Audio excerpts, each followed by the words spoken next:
Hello everyone, welcome to my channel Knowledge Crush. I'm Dr. Vishakha and today we are going to talk about our new topic. The name is Earth Crust. Okay. So see, जो topic हमने यहाँ पे start किया है उसका नाम earth crust है. ये जो दो क्वेश्चंस हैं हम क्लास के बाद में डिस्कस करेंगे. ओके सबसे पहले हम कोशिश करते हैं कि ये टॉपिक हम समझ लें जिसका नाम है अर्थ क्रस्ट. सो स्टार्ट करने से पहले मैं यहाँ पे इस टॉपिक को स्टार्ट करूँगी कि why we need to understand about the interior of the earth crust. से इस डायग्राम में भी मैंने ये डायग्राम जो दी है यहाँ पे भी हम बात करें interior of the earth crust. तो बेसिक तो क्वेश्चन यही अराइज होगा कि why should we understand the interior of the earth crust. So I start. It is not possible to know about the Earth's interior by direct observation. Why? Because of the huge size and the changing nature of its interior composition. Say this is our Earth. और हम Earth को यदि देखने की कोशिश करेंगे तो ये आउटर पार्ट आ रहा है जिसे हम क्रस्ट कहते हैं, then mantle, then outer core and the inner core. पर इसी चीज़ की यदि हम बात करें इसी इंटीरियर की हम बात करें तो ये डायरेक्ट ऑब्जर्वेशन से हम नहीं कर सकते हैं. सो वाई? बिकॉज एक तो फर्स्ट इंपॉर्टेंट चीज़ है कि हमारी अर्थ की जो साइज़ है बहुत ज़्यादा ह्यूज है एंड दूसरा जो nature, changing nature of its interior composition. Next यदि मैं बात करूँ तो ये it is almost impossible distance for the humans to reach till the centre of the अर्थ.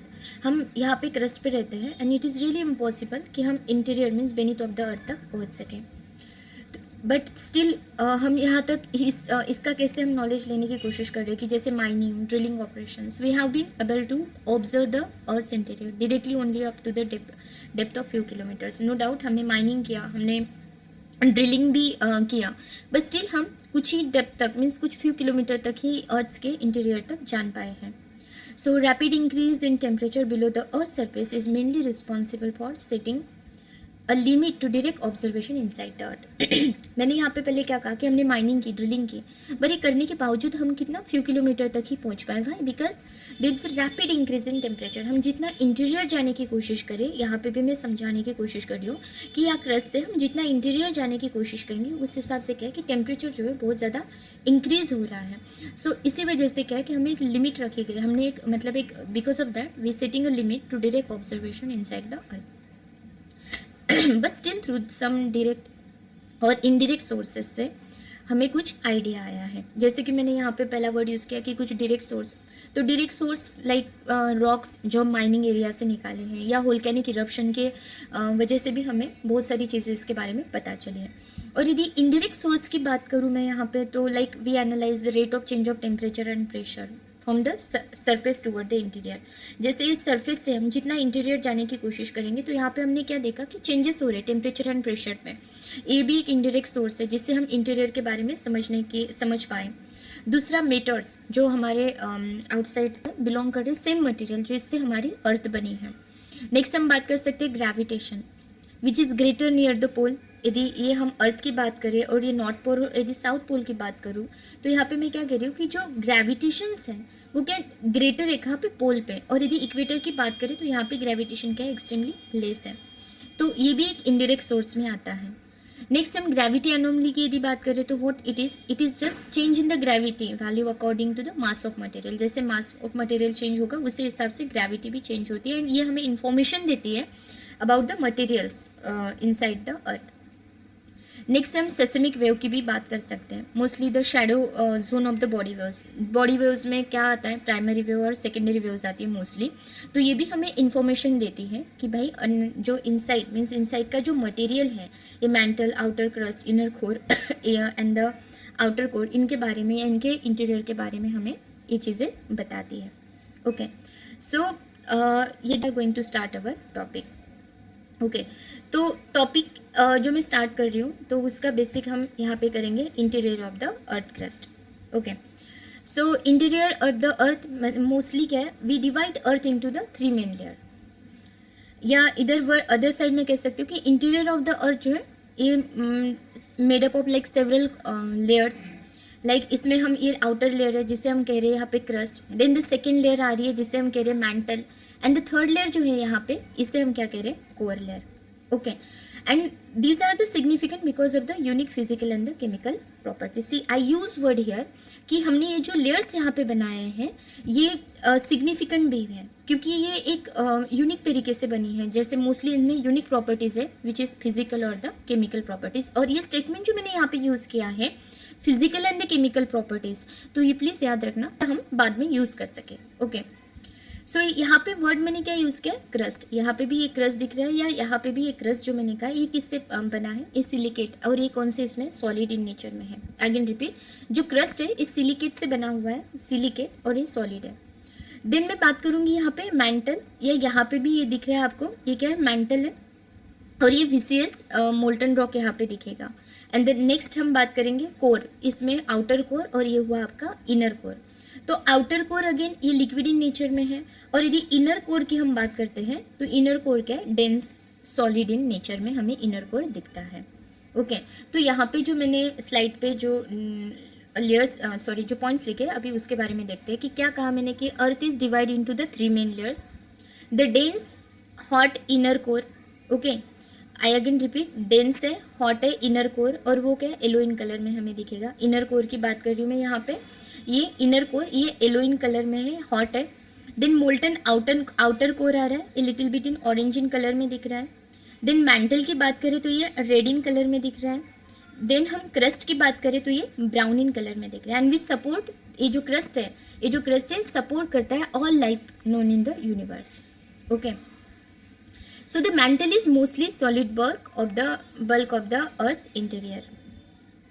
ठीक है, सो अब हम हमारे मेन टॉपिक पे जाते हैं, जो है टॉपिक जिसको हम कहते हैं क्रस्ट।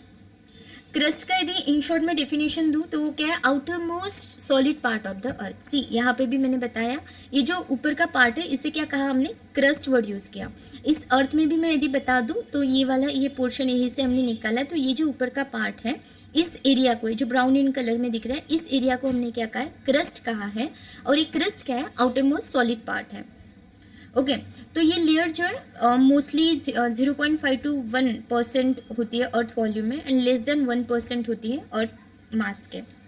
सी यहाँ पे तो मैं पढ़ूंगी, पर ये कोशिश करती हूँ मैं कि यहाँ पे इस डायग्राम में ये चीज़ें समझाने की। ओके, सो हमारा पहला पॉइंट हम बात कर रहे हैं वो है हमारा क्रस्ट। ओके, तो डेंसिटी जो है इंक्रीज हो रही है with the depth, and average density जो है अबाउट 2.7 ग्राम पर क्यूबिक सेंटीमीटर यहाँ पे हमें दिखती है इस एंटायर एरिया में, जिसे हमने वर्ड यूज किया क्रस्ट, और जिसके बारे में हम अभी समझ रहे हैं। ये जो क्रस्ट है वैरी होता है, इसकी जो रेंजेस है वैरी होती है, like 5 to 30 kilometre in case of the oceanic crust. यदि हम बात करें किसकी, ओशियनिक क्रस्ट की, ये देखो यहाँ पे सी लेवल की मैं बात कर रही हूँ, या यहाँ पे आप नहीं समझोगे तो यहाँ पे आपको दिखेगा, ये हम क्रस्ट की बात कर रहे हैं, ये ओशियनिक की बात कर रही हूँ मैं, और ये हमारा कंटिनेंटल मीन्स लैंड की मैं यहाँ पे बात कर रही हूँ।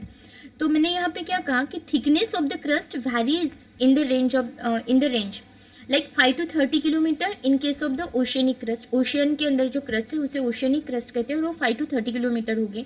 और कंटिनेंटल की बात करें तो 5 to 70 किलोमीटर होती है, कहाँ पे, कंटिनेंटल क्रस्ट में। ओके, अपार्ट फ्रॉम दैट यदि इस कंटिनेंटल क्रस्ट की बात करूँ तो ये थिकर है, means Continental crust can be thicker than 70 kilometre mostly in the mountain areas की यदि मैं बात करूँ। सी यहाँ पे मैंने बेसिक चीज़ कही, क्या कहा मैंने कि ओशियनिक क्रस्ट की बात करें तो 5 to 30 किलोमीटर की इस एरिया में आपको मिलेगी। नॉर्मल कंटिनेंटल क्रस्ट की बात करें यहाँ पे तो 50 to 70 किलोमीटर के आसपास मिलेगी। पर यदि हम मेजर माउंटेन सिस्टम की बात करते हैं तो वो और ज़्यादा इंक्रीज हो जाती है, which is between the 70 to 100 kilometre in thick. कहाँ पे हम इंडिया की बात करें तो हिमालयन रीजन में हमें दिखता है या हम देख पाते हैं। Okay, temperature of the crust increase with the depth. अब इस क्रस्ट का जितना आप डेप्थ में, मीन्स क्या है, इनसाइड इस क्रस्ट में यहाँ से जितना इनसाइड जाने की कोशिश करेंगे उतना क्या है, टेम्परेचर जो है वो इंक्रीज होता है। एंड टिपिकली ये between 200 degree Celsius to 400 degree Celsius boundary line में ये मैंटल तक, मीन्स यहाँ पे मैंटल में जाते जाते ये 200 to 400 डिग्री सेल्सियस के बीच में आता है। Temperature increase as much as 30 degree Celsius from every kilometre in the upper part of the crust. Upper part से हम जितना नीचे जाएंगे तो देखो ये थोड़ा बेसिक लाइन है, और ये आपको सच में ध्यान में रखना पड़ेगा कि जैसे कि मैंने कहा आपको कि क्रस्ट से यदि हम अपर मेंटल लेवल तक आ रहे हैं तो टेम्परेचर कितना in between 200 to 400 degree Celsius increase हो रहा है। तो ये कैसे हो रहा है, एवरी किलोमीटर की बात करें तो हम जितना अंदर जाएंगे तो एवरी किलोमीटर पे कितना इंक्रीज हो रहा है, 30 डिग्री सेल्सियस के हिसाब से क्या होता दिखता है, इंक्रीज होते हुए हमें दिख रहा है। Okay, outer covering of the crust जो है ये सेडिमेंट्री मटेरियल्स यहाँ पे हमें मिलेगा। सी इस डायग्राम में भी इस एरिया में क्या है, कुछ सेडिमेंट्री मटेरियल की हम यहाँ पे बात करते हैं। And below like crystalline igneous metamorphic rock, और वो एसिडिक इन नेचर में है। कंटिनेंट जो बात कर रही हूँ मैं, वो मोस्टली कैसे कंपोज हो रहे हैं, सी इस डायग्राम में आपको दिखेगा। इस एरिया में ये जो कंपोनेंट की कंटिनेंट की मैं बात करूँ तो ये मोस्टली हम इसे क्या कहते हैं, सियाल। सियाल मीन्स यहाँ पे क्या है आपको, सिलिका प्लस एल्यूमिनियम। सो क्रस्ट का जो एरिया है वो मोस्टली कैसे बन रहा है, सियाल से, mean the silica and the aluminium. See यहाँ पे मैं बात कर रही हूँ क्रस्ट की, और जो पहला पॉइंट यहाँ पे मैंने बताया sial, sial means silica and the aluminium से ये बना होता है। ठीक है, ये हुआ हमारा पहला पॉइंट, इसे हमने क्या कहा, क्रस्ट। ठीक है, ये क्रस्ट। अब इसी क्रस्ट में यहाँ पे एक और पॉइंट है, पहली डिसकंटिन्यूटी की मैं बात करूंगी, वो है हमारी कोनार्ड डिसकंटिन्यूटी। ओके, ये डिसकंटिन्यूटी क्या है, लास्ट मतलब चैप्टर के लास्ट में हम फिर से एक बार इन सारे डिसकंटिन्यूटी को देखेंगे और डिसकंटिन्यूटी के बारे में भी मैं बताऊंगी। पर जस्ट यहाँ पे समझने की कोशिश कीजिए कि ये कोनार्ड डिसकंटिन्यूटी क्या है। यहाँ पे आपने ये देखा Conrad discontinuity in between the, ये सी है और ये क्रस्ट है। I again repeat, C and crust के बीच में जो डिसकंटिन्यूटी हमें दिख रही है उसी को हम क्या कह रहे हैं, Conrad discontinuity. See here again, this discontinuity in between the oceanic hydro means the water, and this is the oceanic area और called the hydrosphere, and this is the crust area. Okay, this the crust area. तो इन दोनों के बीच में जो ये discontinuity आपको दिख रही है, इसी को हम क्या करें, Konrad discontinuity. You getting my point. इस एरिया को या इस डिसकंटिन्यूटी को हमने क्या कहा है, कोनार्ड डिसकंटिन्यूटी। यहाँ पे भी मेंशन है सी एंड द लैंड के बीच में। ठीक है अब ये जो क्रस्ट है, अब ये कैसे बना हुआ है या इसमें कौन से एलिमेंट्स हमें मिलते हैं। सी बेसिकली क्रस्ट में तो हमें बहुत सारी चीज़ें एलिमेंट्स हमें मिलते हैं, पर यदि प्रैक्टिकली हम बात करें या जो मोस्ट अबंडेंट एलिमेंट है तो ऑक्सीजन है। ऑक्सीजन मोर देन 45% यहाँ पे हमें मिलेगा, वो अप्रोक्सीमेटली वेट है। देन यहाँ पे हमने बात किया किसका, सिलिकॉन की बात की, एल्यूमिनियम की बात की। ओके, क्योंकि बना ही इस वजह से है। अपार्ट फ्रॉम दैट इसमें आयरन भी मिलेगा और कैल्शियम भी मिलेगा। जिनकी बात की जो 45% से मोर या अप्रोक्सीमेटली 46% के आसपास इस एरिया में आपको ये मिल जाता है। ठीक है, अब हम बात करते हैं नेक्स्ट डिसकंटिन्यूटी की। सी यहाँ पे एक क्रस्ट हुआ, अब हम बात करते हैं मोहोरोविसिक और द मोहोर डिसकंटिन्यूटी की। तो इस डिसकंटिन्यूटी को मैं यहाँ पे नहीं पढ़ाऊंगी, मैं इस डायग्राम पे ही बताने की कोशिश करूंगी एक एक पॉइंट को, सो दैट ये चीज़ें आपकी क्या होती जाए, क्लियर होती जाए। सो हमने पहले क्या बात किया, क्रस्ट की बात की मैंने, अब फिर मैंने बात की कोनार्ड डिसकंटिन्यूटी की। अभी हम यहाँ पे बात कर रहे हैं मोहोर डिसकंटिन्यूटी, और इसी को हम कहते हैं मोहोरोविसिक डिसकंटिन्यूटी। ओके, अब ये डिसकंटिन्यूटी कैसे फॉर्म हो रही है और ये डिसकंटिन्यूटी किसके बीच में फॉर्म हो रही है। पहले तो ये क्रस्ट हमें दिख रहा है, यहाँ पे ये क्या है, क्रस्ट है। So this discontinuity forms the boundary between the crust, this is the boundary between the crust and the asthenosphere. See here, this is the asthenosphere. Asthenosphere क्या है हम आगे देखेंगे, पर इन शॉर्ट यदि यहाँ पे अस्टेनोस्फीयर की मैं बात करूँ तो ये अपर रिचेस्ट पार्ट या अपर part of the upper mantle, means ये मेंटल का जो अपर रिचेस्ट पार्ट है इसको क्या कहते हैं, अस्टेनोस्फीयर कहते हैं। और हम यहाँ पे बात कर रहे हैं मोहोर डिसकंटिन्यूटी की। तो ये मोहोर डिसकंटिन्यूटी किसके बीच में हमें दिख रही है, it is between the crust and the asthenosphere. You getting my point. तो ये जो डिसकंटिन्यूटी है, इस डिसकंटिन्यूटी की जो मैं बात कर रही हूँ, इसकी यदि एवरेज डेप्थ की बात करें तो ये 8 किलोमीटर तक होता है, लाइक ओशन बेसिन में। और कंटिनेंटल सरफेस पे यदि बात करें तो ये अप्रोक्सीमेटली 30 किलोमीटर के आसपास ये मोर डिसकंटिन्यूटी हमें कंटिनेंट के ऊपर दिखती है। आई कैन रिपीट, ओशन में मैंने क्या कहा, 8 किलोमीटर, और जब मैं कंटिनेंट की बात कर रही हूँ तो वो कितने कहा, 30 किलोमीटर के आसपास ये मोर डिसकंटिन्यूटी कंटिनेंट के ऊपर हमें दिखती है। ओके, नेक्स्ट जो हमारा टॉपिक है वो है लिथोस्फीयर। सी हियर, अब हम बात करेंगे लिथोस्फीयर।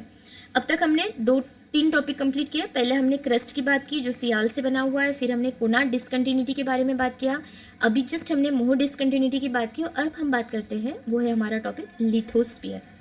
सी यहाँ पे भी यदि मैं बता दूँ तो ये देखो क्रस्ट हो गया, मोहोरोविक, और अब हम बात कर रहे हैं, पॉइंट है हमारा लिथोस्फीयर। आई अगेन रिपीट, ये पॉइंट्स मैं यहाँ पे नहीं बताने की कोशिश कर रही हूँ, मैं कोशिश करूँगी कि इसी डायग्राम पे हम सारे पॉइंट्स को कवर कर सकें।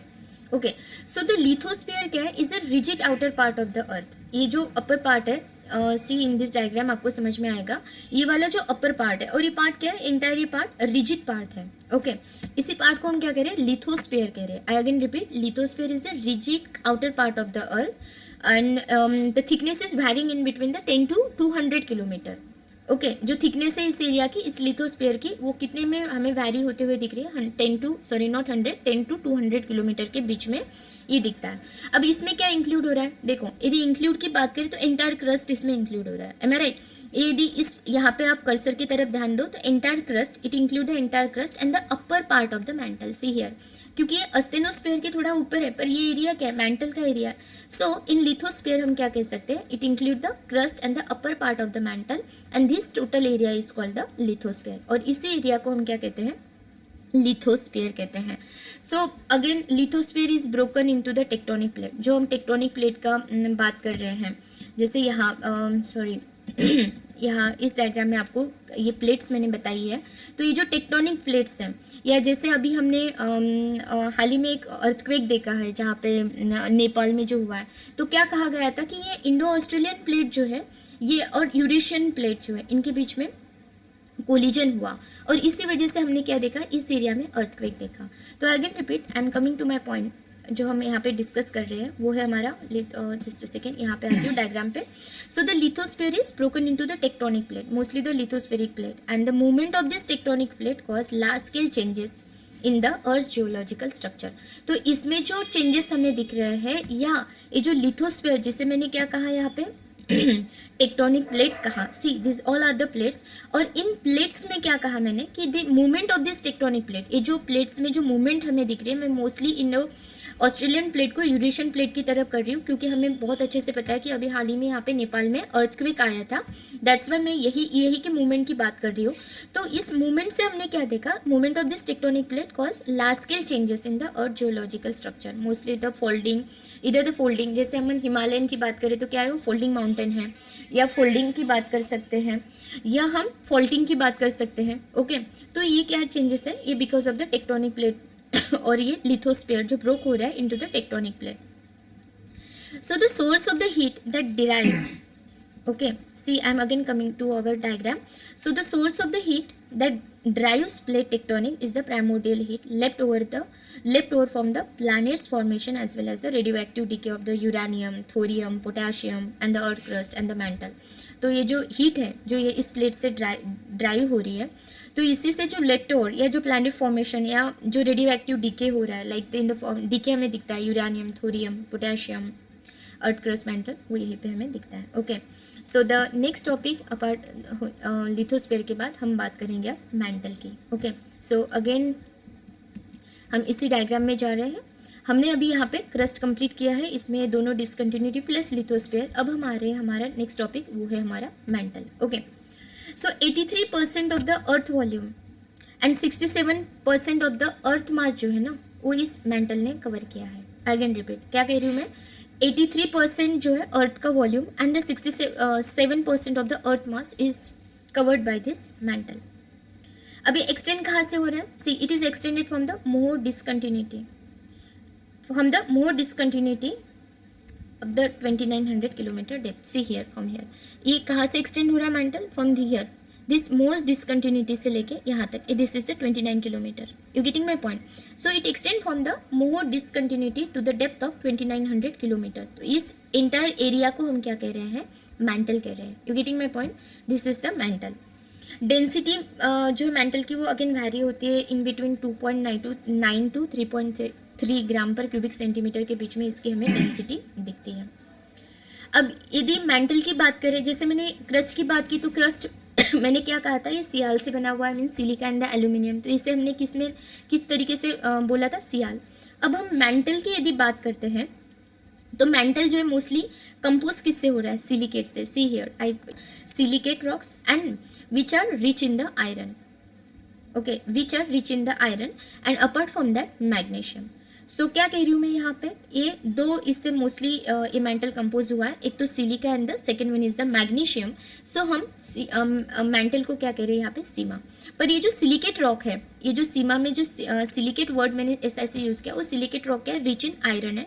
अपार्ट फ्रॉम दैट ओवरलाइंग यहाँ पे मैग्नीशियम दिख रहा है। You getting my point?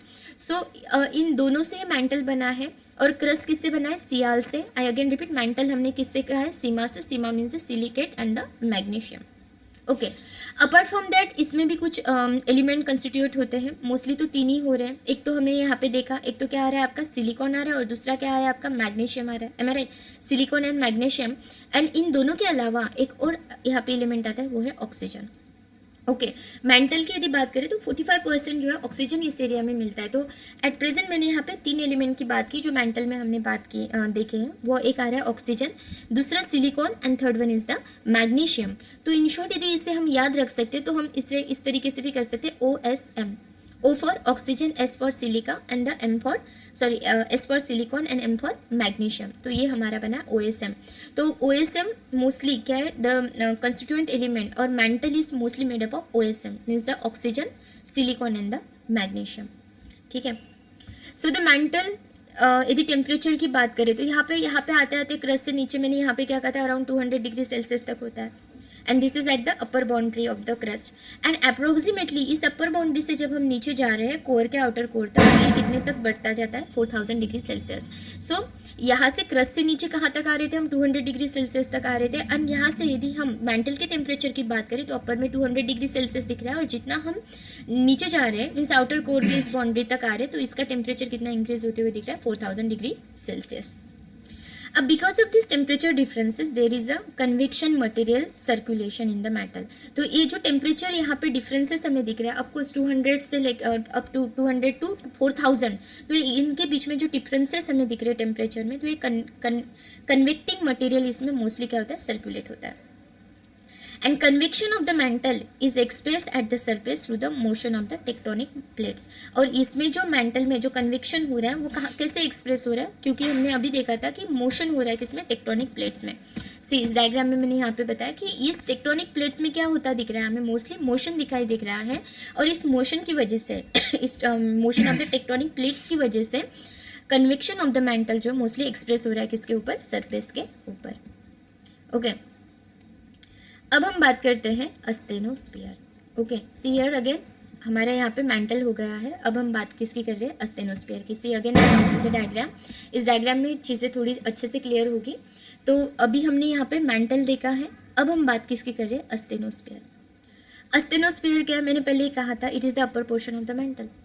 Upper portion of the mantle is called the asthenosphere and from asthenosphere to above entire crust is called the lithosphere. ये तो दोनों पॉइंट अब क्लियर हो गए। तो अस्टेनोस्फीयर क्या है, asthenosphere it is just below the lithosphere. See here lithosphere यहाँ पे कंप्लीट हो गया and just below the lithosphere हमें एक लेयर मिल रही है, उसे हमने क्या कहा है, अस्टेनोस्फीयर। एंड अस्टेनो का यदि मीनिंग हम देखेंगे ना, तो अस्टेनो मीन्स सिंपली अ वीक। इसका मीनिंग क्या है कि ये हाईली विसियस होगी, ये जो लेयर है asthenosphere, this layer is highly विसियस and mechanically weak and ductile. You getting my point? So its density is higher than that of the crust. So these properties of the asthenosphere, which properties? Viscous, highly viscous, mechanically weak and ductile. These properties of the asthenosphere aid in plate tectonic movement। Okay, जो यहाँ पे मैंने एक बताया आपको कि ये जो टेक्टोनिक मूवमेंट या ये जो मूवमेंट्स हो रही है इन प्लेट टेक्टोनिक्स के अंदर, इन प्लेट्स के अंदर। ओके, तो ये टेक्टोनिक मूवमेंट जो हो रही है या ये जो प्रॉपर्टीज़ की हम यहाँ पे बात कर रहे हैं, ये क्यों हो रही है, बिकॉज ऑफ द अस्टेनोस्फीयर। और इसके अंदर कौन सी ऐसी क्या प्रॉपर्टीज़ है, जैसे कि हाईली विसियस है, मैकेनिकली वीक है, डक्टाइल है, और इसी वजह से प्लेट टेक्टोनिक मूवमेंट क्या हो रही है, दिख रही है। Okay, it is the main source of magma. जो अस्टेनोस्फीयर है, यहाँ पे जो मैग्मा हम अंदर से हम कह रहे हैं कि बाहर निकल रहा है, हमें पता है हम क्या कहते हैं कि मैग्मा को निकालने के लिए, बाहर निकलने के लिए, से यहाँ से जो मैग्मा इरप्ट हो रहा है ये कहाँ से बाहर आएगा, अर्थ क्रस्ट के ऊपर कैसे आएगा, वहीं से आएगा ना जहाँ पे जो लेयर है वो वीक होगी या हाईली विसियस होगी, तो वहीं से क्या होगा कि मैग्मा को बाहर इरप्ट होने में जगह मिलेगी। You getting my point? तो दैट्स वाई ये जो मेन सोर्स ऑफ मैग्मा है। सी यहाँ पे भी मैं बता दूँ तो यहाँ पे जो मैग्मा, जो इरप्शन ऑफ द मैग्मा इस टेक्टोनिक मूवमेंट के अंदर प्लेट टेक्टोनिक के बीच में से या यहाँ से जो हमें मैग्मा इरप्शन यहाँ पे हमें दिख रहा है, वो मोस्टली कहाँ पे होते हुए हम देखते हैं, अस्टेनोस्फीयर के ऊपर। ओके, सो अब हम लास्ट टॉपिक पे जा रहे हैं। अस्टेनोस्फीयर हमारा हो गया, अब हम बात कर रहे हैं किसकी, कोर की। ये हमारा कोर है and which is the last point. Core क्या है, it is the innermost layer surrounding the earth centre. See here, इस डायग्राम में अगेन मैं रिपीट कर रही हूँ, ये इस बात कर रहे हैं हम इस कोर की। तो कोर कि यदि मैं बात करूँ, आपने कोर यदि यहाँ पे देख लिया है तो आई अगेन रिपीट, कोर मैंने क्या कहा कि इनर मोस्ट लेयर है which surround the earth centre and it compose mainly of the iron and the nickel and hence it is called the nife. Okay, hence we call the nife. See अब again मैं diagram पे जा रही हूँ, again मैं diagram पे आ गई।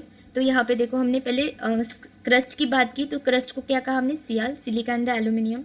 फिर हमने मेंटल की बात की जिसमें upper mantle and lower mental हमने देखा था। तो ये किससे बना हुआ है, सीमा से, सिलिकॉन एंड द मैग्नीशियम से। अब हम यहाँ पे बात कर रहे हैं कोर एरिया की। तो कोर किससे कहा मैंने, निकल एंड द फेरस से। ओके, तो ये हो गया हमारा कोर। तो बेसिकली हम यदि कोर को समझ गए तो कोर को हम इसमें दो इसमें डिवाइड करेंगे। पहला तो हम बात करेंगे आउटर कोर और फिर बात करेंगे इनर कोर की। ओके, यहाँ पे भी मैंने यदि दिखा दूँ तो ये हमने यहाँ पे बात किया आउटर कोर जो ऑरेंज इन कलर में दिख रहा है, और इनर कोर जिसे येलो इन कलर में रखा गया है। तो यहाँ पे भी ये inner core and then outer core. Okay, so इसे हमने डिवाइड किया। तो पहले जो मैं बात कर रही हूँ वो करूँगी अभी आउटर कोर की।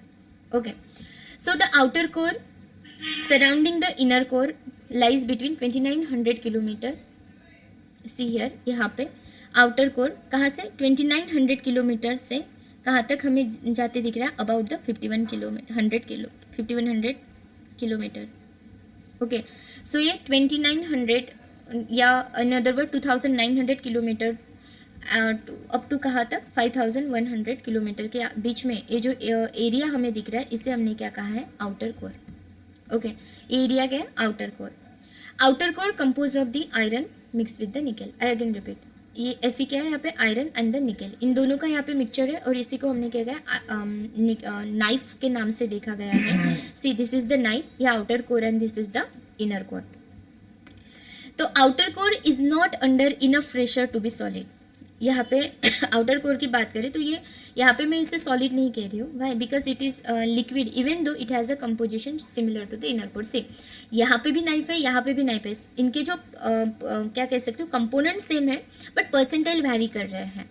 ओके, तो यहाँ पे पॉइंट ये है कि इनका कंपोजिशन सेम होते हुए भी हम क्या कह रहे हैं कि यहाँ पे इनफ प्रेशर नहीं है कि हम आउटर कोर को क्या कह सके, सॉलिड कह सके। You getting my point? So in short, यदि इस यहाँ पे भी मैंने बताया था कि जो इनर कोर है वो भी हॉट है और वो सॉलिड इन इसमें हमें दिखता है, इनर कोर की बात करें। पर यदि आउटर कोर की बात करें तो वो सॉलिड में नहीं दिख रहा है, वो लिक्विड इन स्टेट में दिख रहा है। You getting my point? Temperature of the outer core is ranges between, इस आउटर कोर में कितना टेम्परेचर दिख रहा है हमें, 4400 डिग्री सेल्सियस और 4400 डिग्री सेल्सियस। ओके, और ये नीचे हम जाएंगे तो वो कितने तक जा रहा है, 6000 डिग्री सेल्सियस तक। सो एक डायनामो थ्योरी है। तो ये डायनामो थ्योरी क्या सजेस्ट करती है कि convection into the outer core combine with the Coriolis force and give rise the earth magnetic field. So जो हम अर्थ मैग्नेटिक फील्ड की बात कर रहे हैं, या ये जो अर्थ मैग्नेटिक फील्ड, तो यहाँ पे ये वर्ड जो मैंने यूज़ किया ये किस तरीके, कौन से थ्योरी के बेस पे का, कि डायनामो थ्योरी। और ये थ्योरी क्या सजेस्ट कर रही है कि जो convention in the outer core में जो कन्वेंशन हो रहा है वो कंबाइन हो रहा है किसके साथ, कोरियलिस इफेक्ट्स के साथ। और इन दोनों इफेक्ट जब एक कंबाइन होते हैं तो ये क्या दे रहा है हमें, अर्थ मैग्नेटिक फील्ड। तो जो हम अर्थ मैग्नेटिक की फील्ड की बात कर रहे हैं वो हमें कहाँ से मिल रहा है, आउटर कोर से।